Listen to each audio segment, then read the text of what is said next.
Who are inspirational personalities in sustainability? Swami Vivekananda. He said, if you don't understand the nature, you don't understand yourself. If you don't understand nature, you don't understand God. What a profound statement by Swami Vivekananda.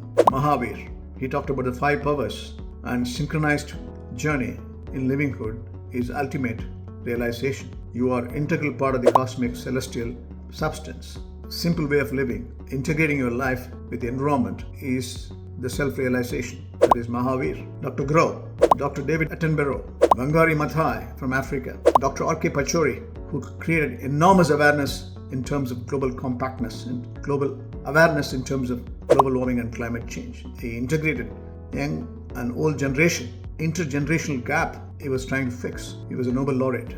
Jacinda Ardern from New Zealand, compassionate ground in terms of climate action to protect this planet. She created an economic model which is well balanced. Climate change can solve very many problems. So there are plenty of examples for us to get inspired. We keep learning out of these inspirational leaders.